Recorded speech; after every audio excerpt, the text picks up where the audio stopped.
let's get into this Ryan Bates resigning. So what he did. So we know that Brandon Bean matches the offer from Chicago. So we get Ryan Bates back. We at that point, and with all the other moves, the Bills had like what less than $1 million, like 700,000, not even enough to sign like their rookie draft class, if we're being honest.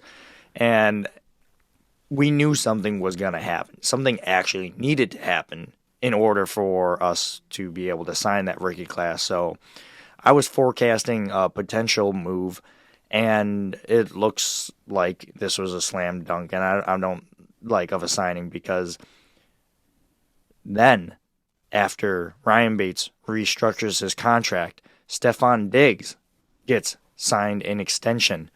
And then, because of that, we have more cap space. Stefon Diggs' like press conference was amazing. You could just tell like he actually genuinely liked Buffalo.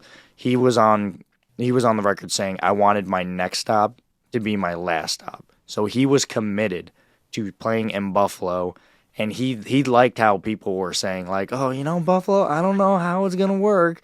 And then when people were talking about Josh Allen, and like this was before the come up with Josh Allen, Stephon Diggs was on record saying like, "I don't know what you guys are talking about. Like this guy's a beast. Did you? I mean, he just beat our team like 35 to like what, like 12 or whatever, and that was the infamous hurdle game over Anthony Barr." So at that moment, Stefan knew that Josh Allen was a dog, and he was not upset coming to Buffalo, and ultimately that leading to a massive contract extension. Yeah, it's all exciting news here, and we continue to see Brandon Bean's wizardry of just kind of negotiating the cap space, the ability to extend these guys a little bit early. I know we talked about that previously as kind of like a show of good faith with some of these guys. We saw it with Trey White, Deion Dawkins, now Diggs, kind of getting that extension done before they're actually up for a contract.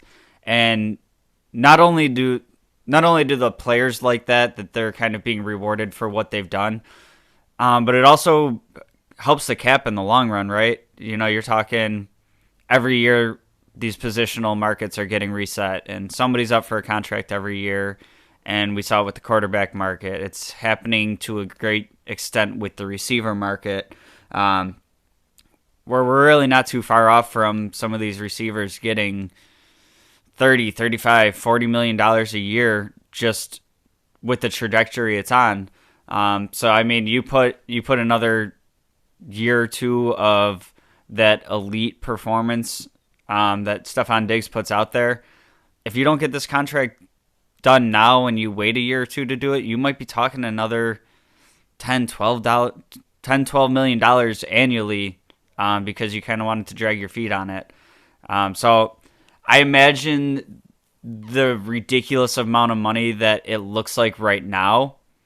I think you project out a year or two and where that wide receiver market goes, with new TV deals and the salary cap going up, and all of a sudden it's going to look like that was a steal of a contract in a year or two.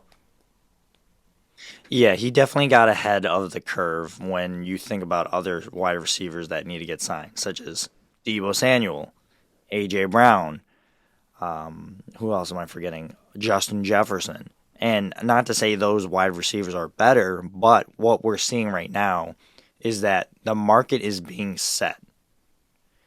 And the market really got set with that Tyreek Hill contract, which kind of muddied the waters, and you weren't really sure, like, okay, are the Bills going to be able to keep Stefon Diggs? We're seeing a lot of quote-unquote cryptic tweets. What does this mean?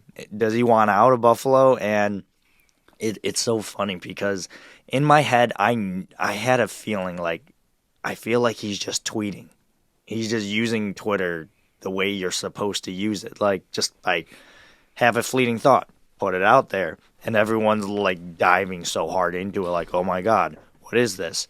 It's not as painfully obvious when he said it's time for a new change when he got traded from Minnesota to Buffalo. Like if he put something out like that, then I'd be like, oh, okay. But he's saying stuff like make your own luck, so like hinting towards a contract extension. Speaking of the extension and the dollars and whatnot, I'll be honest, guys, folks, I'm not really good with understanding how the salary cap works, and that's okay because I'm not a general manager. But I am looking at this article written by Matt Warren, and I'm just going to quote it directly because I think it does a real good job of painting a picture of what the Buffalo Bills and Stefon Diggs were able to essentially do. And then, Justin, I'd love to hear your thoughts after. With 2 years left on his existing deal, the Bills could have ripped up the contract and started over or just completely reworked those 2 years. They chose the latter, adding 4 years and $96 million to the $25 million Diggs had remaining on the final 2 years of his contract. This is a result of a 6-year contract with an average annual salary of about $21 million.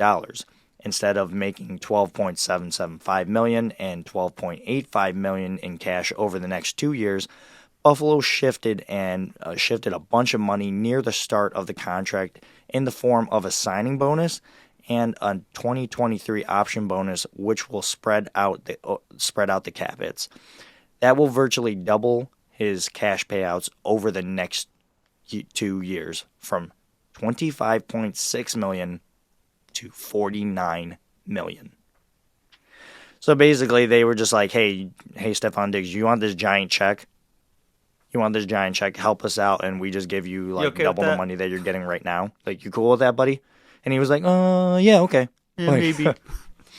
Ever since he'd come to Buffalo, like the Bills, Brandon Beane and the Bills have done nothing but shown that if you do your job and like you go out there and you contribute to this team, the Bills are going to do their best to keep you. And well, quickly, Justin, do you have anything you want to add to that before we transition to the next talking point? Yeah, kind of similar to what you said. I've gotten to the point where the further and further I get into like trying to have better football opinions and analysis and whatnot, the cap in these contracts that GMs and players work out and agents, they're crazy, man. And a 6-year deal might actually be like we saw with Von Miller. It's really more of a 3-year deal, and then there's outs in it and whatnot. What I really like about this Diggs deal is, so it's kind of got the front-loaded aspect to it while freeing up cap space. So yeah, he's gonna make a boatload of money, but also doing it the way being constructed it also gives us a little bit more cap flexibility here, and that coming into play when you're talking about signing the rookie class. We're still looking at, what are we doing at CB2? We're going to need some money to play with there.